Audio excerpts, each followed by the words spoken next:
Clear as mud, as clear as mud. Sharon Horne-Ellstrom here. Our idiom today is clear as mud. And we're going to talk about 10 steps for complete clarity so that you can be clear on exactly what it is that somebody is communicating or saying to you, as well as clarity in the things that you're doing in your life, things that you're doing to grow and build and supersize your business. As clear as mud. I absolutely love this expression. Have you ever been talking to somebody and they're explaining something to you and they think they're explaining it so well, or they're telling a story and they're like, do you get it? And you're like shaking your head and saying, yeah, that's as clear as mud. My mom used to say this when we were little girls and growing up, and I get it because when people explain things, and when we explain things to other people, we have a clear picture in our mind, and we're trying to convey that to them. But we forget that their mind is not our mind. They see things through their lens of experiences, and it's not necessarily the same thing. So when we say clear as mud, we of course mean something that isn't clear at all. It's, mystifying, perplexing. We can't understand it. We don't see it. It's opaque. It's puzzling. It's over our head. Have you ever heard a discussion? I remember in my engineering classes in college, sometimes I'd be like, oh my God, what was that? And I'd have to read the same page or the same paragraph over and over and over again till I could picture it in my mind, and it became clear. This idiom, this expression has been around since 1842 when R.H. Burham, in his Ingersoll's Legends, used the expression. It means murky or obscure, hard to understand, anything but clear, right? Mud is not very clear. I was going to do a muddy mask or something, but I thought, that's a bit over the top today. So how do we go about getting clear? How do we be clear in our communication? One of the things I used to like to do in my businesses was, if I didn't understand something and someone was explaining it to me, I would say, and that was kind of our code, we would say clear as mud, meaning I'm still confused. I don't understand exactly what you're talking about. I don't understand your point.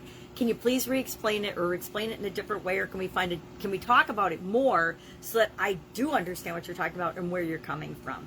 And so instead of saying and asking for help and admitting that we didn't get it, we could say clear as mud, and then that meant we just needed to have further discussion. We needed to share expectations. We needed to understand. We needed to continue to communicate, not stop communicating and pretending like we understood what was going on. We actually had to figure it out. So what are some ways? What are 10 ways to get crystal clear? I'm going to use my magnifying glass because my eyes are super fuzzy today. So 10 steps for complete clarity in understanding and knowing and being clear so that we're not clear as mud. Clear in our communication, clear in our understanding and our expectations with ourselves as well. How do we go about doing that? Well, number one, we create the space, the time, and the energy to be clear, to understand and follow the rest of the steps so that we ourselves are first clear. In order to communicate clearly and share our vision with other people, we have to first be clear on it ourselves, right? Have you ever had a fuzzy vision? Yes, I absolutely positively have. I have fuzzy vision every day these days. So we have to create the space.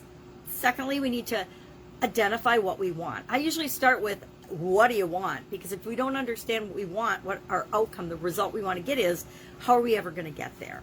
Number three, do one thing at a time. It's so easy to multitask. I am a huge guilty party when it comes to multitasking because there's so many things that I always want to get done. But I've learned that if I really want to get something done, and if I really want to be clear on something, I need to focus on understanding what's going on, what I want, where I'm going, etc. Number four, I need to eliminate distractions. We have to eliminate distractions in order to be clear. We have to spend some time and energy. That's part of creating space to figure out what it is that we want and how we can get clear on that.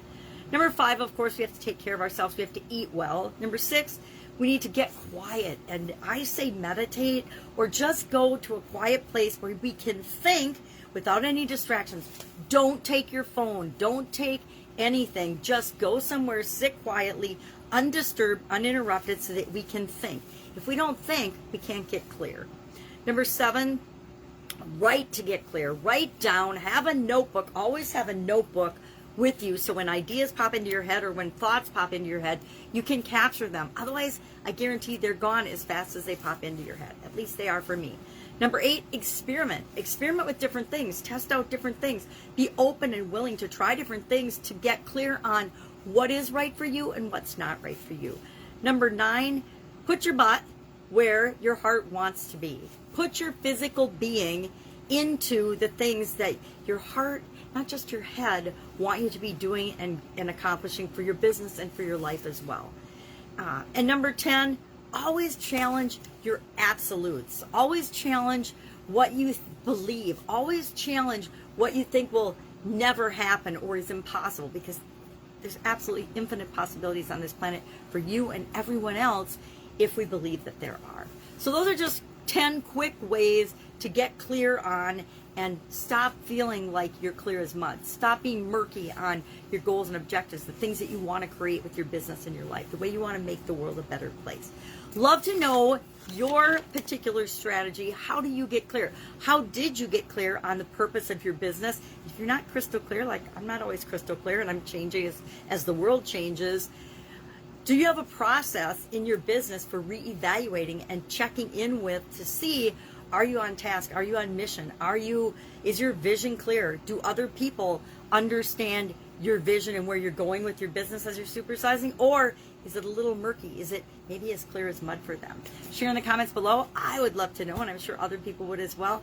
And I will, of course, be with you tomorrow. I think we're going to talk about clarity again tomorrow, and I'm going to share 8 questions you can ask yourself to supersize and grow your business to get absolutely clear on what it is and where you want to go with your business. Have an awesome day. If I can help you in any way, ask in the comments below. Otherwise, feel free to join us every day on the Supersize Your Business page on Facebook, where we talk about a different idiom. What does it mean? Where did it come from? And why and how can you use it? And why do you even care for growing and building and supersizing your business? We've got over 1,000 now that you can go back and you can search in the grouper page and find any idiom that you, not any idiom because there's 25,000 in the English language, but find an idiom that might be pertinent to what you're going through in your business right now. Otherwise, just ask in the comments below. Have a great day, and I'll be with you tomorrow.